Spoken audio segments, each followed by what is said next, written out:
Alright, we made tori paitan, we made tori chintan, we made double stock soups. Now we're moving on to what some consider to be the holy grail of ramen broths, tonkotsu. Now this is my personal favorite type of broth, so I'm super excited to do this for the first time. Without further ado, let's get right into making the tonkotsu broth. So the way I'm going to be making my tonkotsu is going to be a 2-day process, and it'll be ready to eat either very late on day 2, or what I'm going to be doing is letting it rest overnight and eating it day 3. So we're going to start off with day 1 right now, which is the simplest day because we're just going to take our lovely pork neck bones and some pork feet and soak them in a stock pot with water overnight. So what this is going to do is going to take most of the blood out of the bones and the pork feet, and that's going to make it a lot easier to skim the scum, you know, that nasty brown scum that rises out in the first hour or 2 of boiling. So that's what this is mainly for. So fill your stock pot with the bones and water, cover it and let it sit overnight in the fridge. Now on to day 2, which is the cooking day and the most tedious part of making tonkotsu. We're going to make our tare, aromatic oil, and chasu on day 2 as well, but that will be later on because we're focusing only on the broth on this part of the video. So take your bones out of the pot and empty all that bloody horror scene looking water out of the pot and quickly clean the pot. After you clean the pot with both soap and water and rinse it nice and well, place the bones back into the pot and fill it back up with water, just enough water to cover the bones. Then we're going to put the stock pot onto medium heat and cook the bones for about 30 minutes to an hour, just so the brown scum starts to rise. You will be monitoring this like a hawk for the next 30 minutes to an hour, removing the scum. Now you're going to get some brown scum and some white foamy fat. If you can, avoid taking out the white foamy fat because that's actually good. It's a bunch of proteins and stuff like that come up and will add some good flavor to your soup, especially, you know, the tonkotsu, the fattiest broth of them all. But sometimes that brown scum will mix into that, so it's kind of hard. But if you can, just remove the brown scum. It's kind of hard to see with my lighting and camera, but when you're making it yourself, it's very distinctive on which is which. After you monitor and remove the brown scum and you feel pretty confident, maybe wait 15 minutes and no scum's really rising, you're good to go. And what we're gonna do is we are going to leave it on medium heat, and we're gonna keep it on medium heat for about an hour and a half. Now you don't have to touch this for the next hour and a half, you just let it go and just let it do its thing. After an hour and a half, come back and put it on high heat for another hour and a half to 2 hours. Now after that hour and a half to 2 hours of high heat, a lot of that water is going to be gone and your water is going to be super milky. It's going to look like tonkotsu. If you ever ordered it from a ramen shop, you know what this looks like. It's going to be milky and delicious and super creamy. When it is at this point, it's ready to drain. So we're only going to drain about 600 milliliters of this. I'm using a measuring cup because my eye is not that good on being able to tell around 600 milliliters.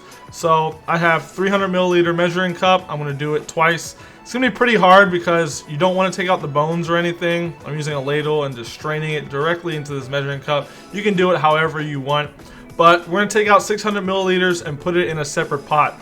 Now some of that milky, creamy broth is still at the bottom of here. Not much is left, but you can see I put in a good amount of water and it's already still kind of creamy. It's not clear like it should be. There's still some left, and we're gonna do 3 boils like this. So we already did the first, this will be the second, and the third one will be just like this one. So we're gonna put this on high heat for 2 hours. After the 2 hours, a lot of the water will be gone and you'll be left with the milky, creamy tonkotsu broth.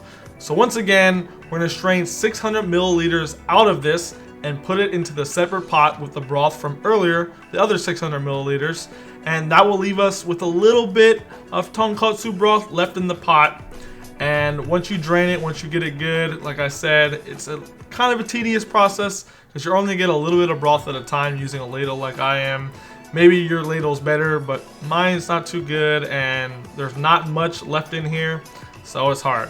But there we go. We just strained it into the separate pot. We have about a liter, a little over a liter of broth here.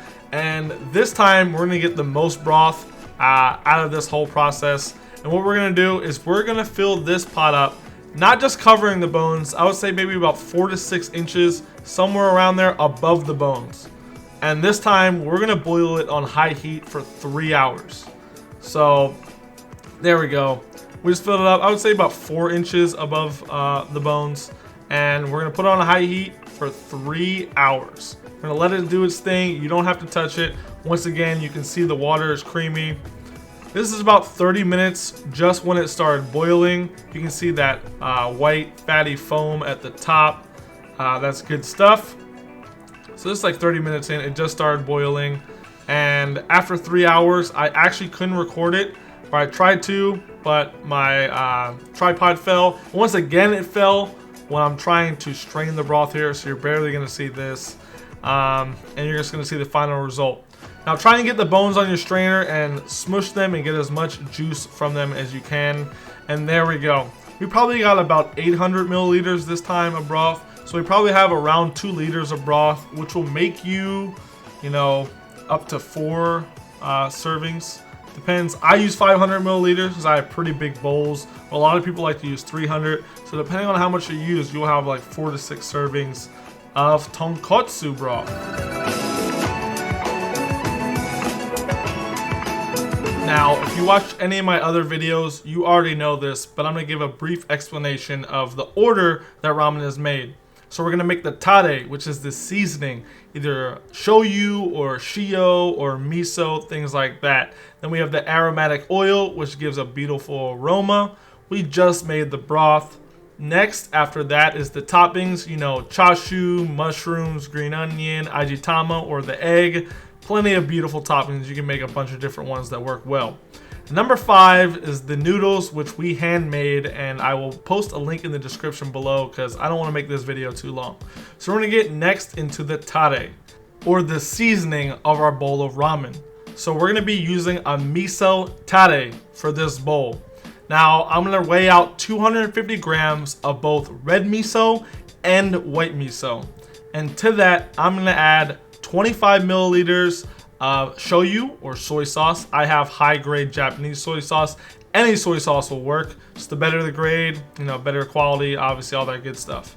Then I'm gonna add about 25 milliliters of sake. I have cooking sake.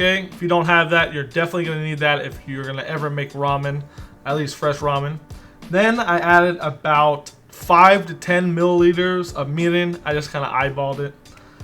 Then you want to add about 10 grams of grated ginger, 10 grams of grated garlic, and then we're just going to put that on some heat and we're going to cook it. You're going to have it on medium heat at first just to melt the miso and get it melted. Then after that, you can turn it down a little bit lower, like low medium heat. And all you're looking to do now after we melt the miso and you turn the temperature down is to cook off the alcohol. Both sake and mirin have alcohol in it, and you're never fully gonna get that smell out, but after about maybe 10 to 20 minutes, it should only have a hint and faint smell of alcohol, and then you're good and ready to go.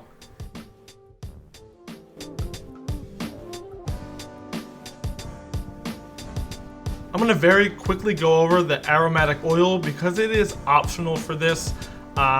If you're not gonna use what I'm gonna use, you're gonna have to look up some other recipes because I'm gonna use a pork lard and vegetable aromatic oil where I fry some garlic in it to give it a little bit of a nutty flavor, and then that's it. So I heat up some pork lard, I get it melted, and I add about a tablespoon of vegetable oil to that, and I just fry some garlic until it gets brown and dark, and then I turn off the heat and I drain the garlic out, and I just leave the oil to cool until I'm ready to use it. So you can use different stuff. I just want the super porky, fatty flavor and textures, so that's why I'm using this. For the chasu and ajitama, I'm not gonna post that in this video. I'll have a link in the description below because I make it in all my videos and I've explained it a million times. So we're going to take our toasted buckwheat noodles that's also in the description below. It's the last video I uploaded. And we're just going to break them apart a little bit just so they're not clumped together before we add it into our water. Now this water I boiled for 15 minutes. It was already boiling for 15 minutes is what I mean by that. And then we drop the noodles in. You need that water to be really, really hot. And now these are decently thin noodles and they're fresh noodles. So my cooking time that I personally use is a minute and 15 seconds. I actually left them in there probably about 15 seconds, maybe 20 seconds too long because my tripod this whole video has just been a pain in the butt and it's been falling over and over and over and stopping my recording. So you'll see it right here actually. So we're going to get our bowl ready while the noodles are boiling. Anytime you make a bowl, when your noodles drop, everything has to be ready. Your chasu has to be cut and ready to go. Your egg needs to be cut ready to go. Your broth, your tare, your aromatic oil, all needs to be within reach so you can grab it. So what I'm doing is I'm grabbing my broth and I'm heating my bowl up with it. A lot of ramen shops will just put the bowl into boiling water. There's my tripod crapping out on me. But they'll put it into boiling water so they get the bowl hot. I don't have any extra pots after making all this stuff. It's all needs to be washed, so that's that.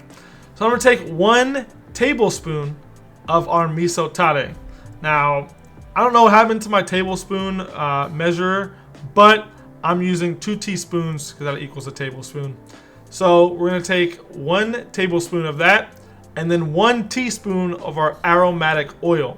Then I have 500 milliliters of our tonkotsu broth. And I'm gonna mix that all together. The miso, like paste, the tare needs to melt so you can incorporate the flavor throughout the bowl and it's not just like a clump of miso paste, you know, at the bottom on one side, and then it'll be super salty when you bite into it. So you want to mix it all around, get it all good, and then we're gonna add our noodles.